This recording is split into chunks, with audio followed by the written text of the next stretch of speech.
बाबा, आप रुक जाइए, मौसम बहुत ज्यादा खराब है।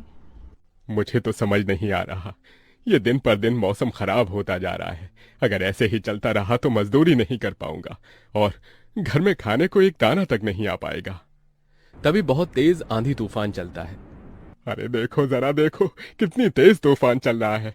अरे महेश बेटा, तू झोपड़ी के ऊपर तिरपाल तो लगा कर आया था ना? हाँ बाबा, लगा दी थी तिरपाल। और उसके ऊपर तूने ईंटें रखी थी या नहीं? बाबा, ईंट रखना तो मैं भूल गया। महेश के इतना कहते ही झोपड़ी के अंदर बारिश की वजह से पानी टपकना शुरू हो जाता है। हे भगवान महेश, तूने ये क्या किया?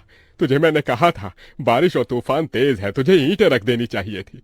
मुझे लग रहा है कि तिरपाल उड़ गई। चल चल मेरे साथ चल। अब तुझे मेरे साथ भीगते हुए मेहनत करनी होगी, नहीं तो पूरे घर में पानी ही पानी भर जाएगा।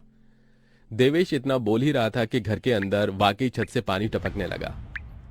हाँ पिताजी, आप सही कह रहे हो, चलो चलते हैं जल्दी से। दोनों बाप बेटा बारिश में बाहर निकलते हैं और झोपड़ी की छत पर तिरपाल को सही से लगाना शुरू कर देते हैं।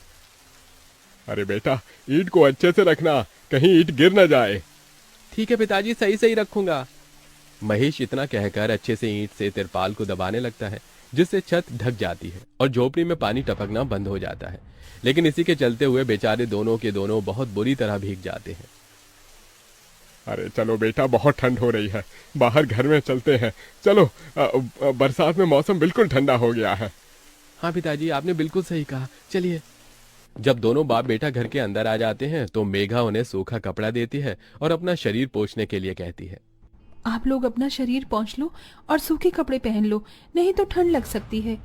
मेघा के दिए हुए कपड़े दोनों पहन लेते हैं। तभी बीमार शकुंतला बिस्तर पर पड़ी हुई मेघा से कहती है। अरे बेटी, तूने खाने के लिए कुछ बनाया नहीं? माँ, मैं बारिश के रुकने का इंतजार कर रही हूँ। घर के अंदर खाना कैसे बनाऊंगी? सारे में धुआं ही धुआं हो जाएगा। मेरी दवाई का समय हो गया है और मुझे भूख भी लग रही है। ठीक है माँ, मैं कुछ करती हूँ।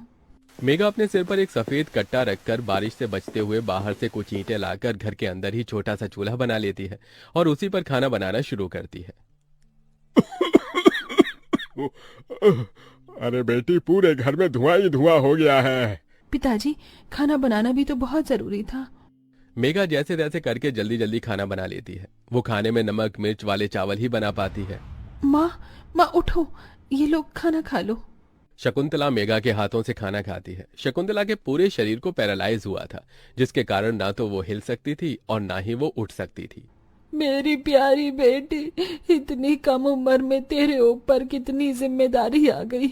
हम गरीबों का कुछ नहीं हो सकता है। इस गरीब झोपड़ी के अंदर हम कैसे कैसे दिन देखते हैं। कोई बात नहीं माँ, बच्चे समय के अनुसार बड़े होते हैं, लेकिन मैं समय से पहले बड़ी हो गई हूँ। आपको तो खुश होना चाहिए। मैं तो इस कदर लाचार हो गई हूँ कि तेरे सर पर हाथ रखकर तुझे आशीर्वाद भी नहीं दे सकती बेटा। शकुंतला की आंखों से आंसू निकल रहे थे। मेघा उसके आंसू पोंछकर अपनी मां को हौसला देती है, जिसके बाद वो अपने भाई और पिता के साथ बैठकर खाना खाती है। बारिश होती ही रहती है, लेकिन बारिश रुकने का नाम ही नहीं लेती। खाना खाकर वो सभी सो जाते हैं। आधी रात के समय जिस तरफ शकुंतला का बिस्तर होता है, वहां पर पानी टपकना शुरू हो जाता है। अरे ये क्या, पानी टपक रहा है। मेघा, मेघा, लगता है सो गई। अब मैं क्या करूं? ये पानी तो धीरे धीरे टपकता ही जा रहा है। शकुंतला रात भर अपने ऊपर टपकते हुए पानी को ऐसे ही झेलती रहती है, जिसकी वजह से सुबह तक उसके पूरे शरीर में बुखार फैल जाता है। अरे, अरे ये क्या माँ, आपको तो बहुत ही बुखार हो गया है।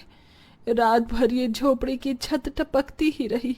मैंने तुम्हें उठाने की कोशिश की, लेकिन तुम्हारे तक आवाज नहीं गई। ये सुनकर मेघा को बहुत अफसोस होता है। वो सूखे कपड़ों पर अपनी माँ को सहारा लगाकर लिटा देती है और उनके कपड़े भी बदल देती है। लेकिन तभी अचानक से गांव में बाढ़ आ जाती है। अरे अरे ये क्या हो, यहाँ तो पानी भर रहा है। अरे लगता है गांव में बाढ़ आ गई है। अरे हम लोग क्या करें? अरे बेटा महेश,